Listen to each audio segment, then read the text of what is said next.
What's up, everybody? So the wipe is happening with the next patch. We don't know when the next patch is. We got a ton of arena news, a ton of looks into what's coming with this next patch, and even a little bit of information about streets. We're going to go over everything that was just talked about on the TarkovTV podcast. So let's dive in.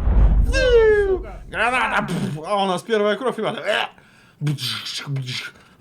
Водку туалета, ребята! All right, so we're going to start with the patch that's coming because that is answering the most asked question in the entire universe. And that is, will there be a wipe? There will be a wipe with the next patch, with the next major patch. Now, time frame, we don't know. He said soonish. He said they're working on it. They're optimizing it. So this is a situation where it's probably not that they know when the wipe is. And just like as soon as it's ready to launch this patch, they will launch it and it will be a wipe. He said there will be the pre-wipe events and stuff like that. So basically just like look out for the pre-wipe events. And when that happens, that means that we're going to be leading into the wipe. What's coming in the patch, this is a really big patch. We're not getting streets or terminal or any of the like crazy out there theories, but we are getting, there is a lot to it. So we are getting some new clothes. They teased off either new clothes or like they redid some of the clothes for the bears and the USECs. We're getting 2 new USEC voices and 2 broken English bear voices. We are getting a ton of new guns. They didn't even go over all the guns that are going to be in this patch, but they did show off the G36 and the whole G36 family. So the G36C and all the other variants that are around that are going to be coming. And they even showed that off a little bit. That looks pretty sick. The Benelli M3, which they showed off on Twitter recently. A new full auto 7.62 AK called the RD704. Looks like it could be a little bit of a mutant contender there. They showed off the grenade launcher, which he said there will be one singular way to get this, and that will be big pipe. That is it. The only way to get this grenade launcher is big pipe. It looks like it is using the same rounds that we can buy, so I don't know if they're going to mess with the rounds, but it looks insane. They showed off a new 338 Lapua bolt action, and they're going to be bringing a suppressor that will fit the bolt action, and it'll fit on the Mark 18, and then a lot more weapons are coming. A little bit of a controversial one here. They are bringing in offline co-op, so you're going to be able to go in with your friends into an offline raid and teach your friends something, show people where to do quests, practice against scavs, practice tactics and stuff like that.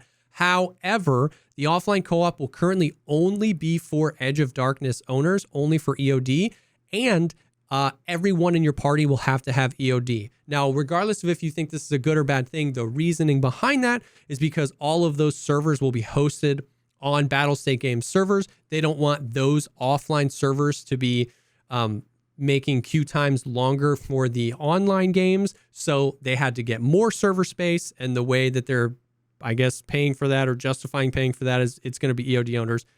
That's my opinion. Regardless, that's just the information we got. You're going to be able to spawn in with up to 11 other PMCs. You're actually going to be able to bring in a huge group of people, and they want to add some customization to it, and they want to add more tools for content creators and stuff like that. That stuff's not going to be in at the beginning, and they did say that they may eventually open offline co-op to everybody. I guess they'll see the demand for it, and then that's how it is. So none of that progression is going to affect you at all, though. Everything that happens in an offline game is going to immediately just die. You're not going to be able to do anything.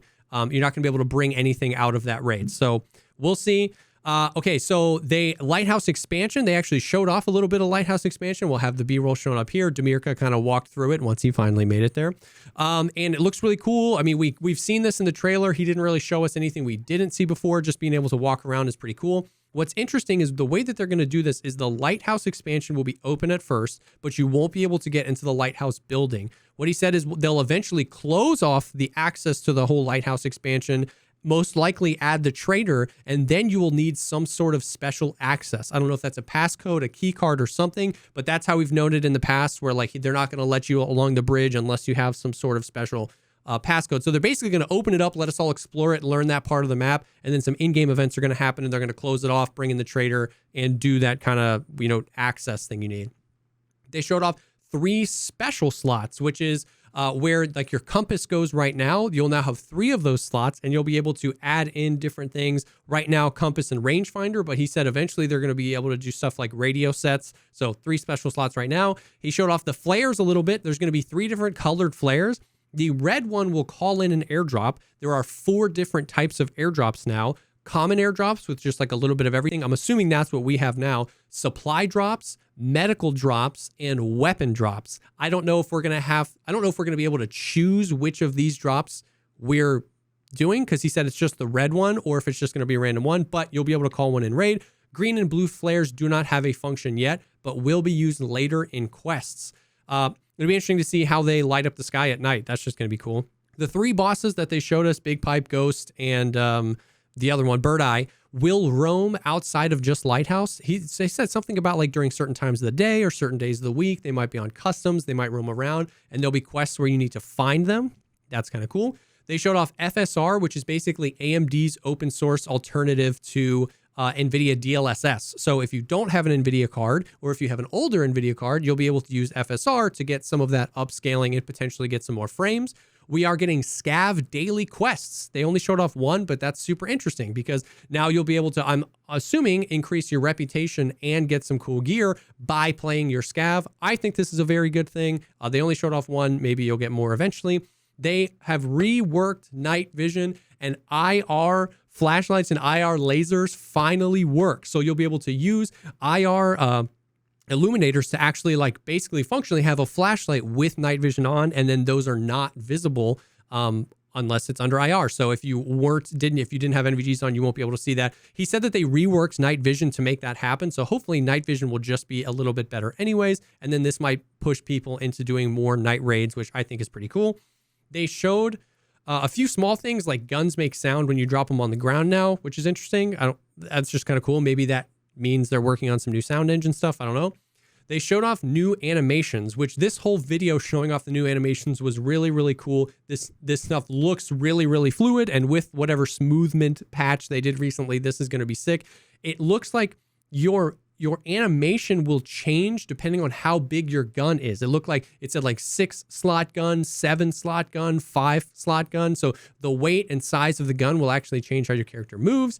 If you have small guns, you might even be able to hold them up. You're going to be able to manipulate your gun while running. They made the strafes and the side steps look better while you're actually running around and switching directions really, really quickly. Your character will actually like lean. And so it's almost like visual inertia. I don't think the player will notice that much of a difference, but when looking at somebody running around, it should look more natural. We'll see. So that was everything that's coming in this patch that they showed us. Big patch, a lot of new stuff, the bosses, the expansion, a lot of reworks of some stuff, a lot of new loot, some cool stuff. There will be a wipe. We don't know when this is. He said basically just be patient and look for those pre-wipe events. They were originally going to do Twitch drops for this podcast, but then Twitch drops wasn't allowing them to do the functionality that they wanted. So they tried to do kind of their own version of drops on the website. The website immediately crashed, and it was basically crashed the entire time. Unfortunate, but that's the way that was. The next thing is they actually talked quite a bit about the arena and basically just did like a quick Q&A. They were accumulating some questions and they did a little Q&A about the arena. So we'll just rip through all the things that we learned.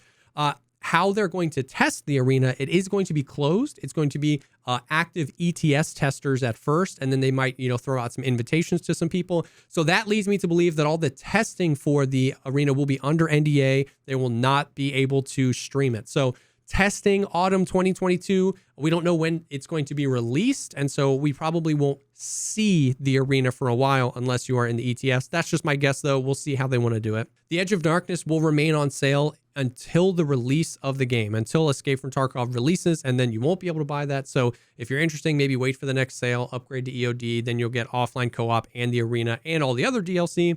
When asked how much it will cost, he said, won't be too much money. I don't know if that's like 10, 20, 30 bucks. I have no idea how much won't be too much money is, but it won't be too much money. We'll see.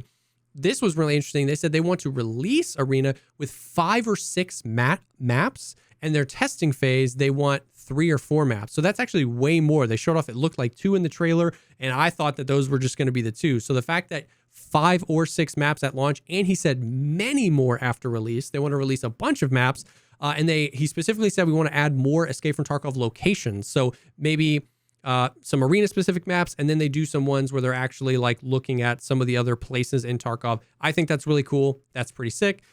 Outdoor maps, indoor maps, and nighttime maps. The arena is really shaping up to be like a really, really cool thing. Something that we were really, really hoping for, which is custom games. You will be able to do custom games. You will be able to just set up a group of friends and then run something custom. They don't know how much customization it will be, though, with like building your own game modes, pistols only, shotguns only. They're interested in that. I think it's really just like, what does the back end look like, and what does the, how many people are going to be playing it at launch. But the fact that that's on the radar is a good thing, and you will be able to set up some sort of custom games. That's awesome. Matchmaking, he said there's going to be a matchmaking system. He said no ranked a few different times.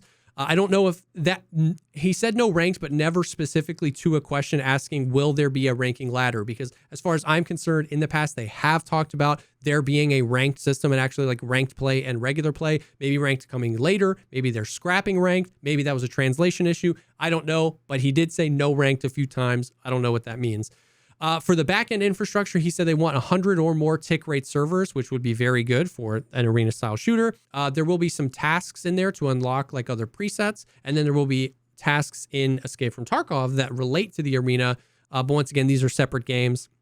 The host of the arena matches can release an AI cleaning squad to kill people that are like camping or holding corners. Like if the rest of the game has gone and one person is just, and like 2 people left and they're just camping and waiting and it's just like a stalemate, they'll be able to release an AI cleaning squad. Don't really know what that is, but that's in there. No secure containers, but there will be some looting. So if you run out of ammo or if you run out of meds, whatever your preset is, so there will be a little bit of looting, but secure containers won't be in there. All of the movement and the gunplay will be exactly the same as EFT, exactly the same. The ballistics, the movement, inertia, all that stuff. So get used to it. The way that your character moves and shoots in Tarkov will be how it is in Arena, obviously just with better infrastructure and backend, hopefully. There will be preset loadouts, right? So if you buy Arena but not Tarkov, then you don't have currency, you don't have rubles, you don't have a person to take gear from. So it's you will have preset loadouts. He said there's going to be tons of preset loadouts, and you basically unlock them as you play, similar to other arena shooters like Call of Duty or something like that. So you're going to unlock more presets, and I'm sure as you master them, maybe get more attachments or something like that. If you do have Escape from Tarkov and Arena, you'll be able to use your main character and your main character's gear. I have no idea how they're going to balance that. If somebody just bought the Arena and only has access to an MP5 preset and they're in a lobby full of people with mutants and slicks that they're pulling from their character, I don't know how they're going to balance that, but there will be able to be some crossover there. There will be PvE modes in the arena with waves of enemies. That's really cool. And some sort of gambling and betting in the arena where you'll be able to like bet on who's going to win or lose, and some sort of spectator mode. So the spectator mode and the gambling, he was just like something like that. So we'll see. But that's the arena news that we have. Nothing is happening at Summer Games Fest later today. They wanted to play the Arena trailer that they showed for us the other day, but it didn't get accepted into the Summer Games Fest, so they just showed it to us, and then they're not doing anything else. And then they were asked specifically about Streets. He said Streets of Tarkov is almost done with all the design aspects of everything for what the first iteration is, and that the optimization isn't there. I'm hoping that that means it doesn't run worse than Lighthouse, but it runs around similar as Lighthouse, and they just don't want that to be acceptable anymore. They want to optimize it, but I really have no idea. If I had to guess, if I had to throw my opinion out there, I think that they increased the size of what the first iteration of Streets is going to be, because they told us way back in the day that the Concordia area was basically done, and that was 11 months ago. So my guess is that they made it bigger. They wanted a bigger first chunk, and now they're trying to optimize it. But we have no idea. That's literally just guessing. All we have for Streets is almost done. You're not going to have to wait too much longer. We still want to put it out around end of summer, early fall. So take it or leave it. But that is everything that was talked about in the patch today. I tried to group it together with the upcoming patch, the Arena, Streets, and all that kind of stuff. Hopefully you get excited. Let me know down in the comments below what the thing you're looking forward to the most is. If you like content like this, think about dropping a like here or subscribing to the channel. I also stream Escape from Tarkov 6 days a week over on Twitch. All my links will be down below. Thank you again for stopping by, and I will definitely see y'all on the next one.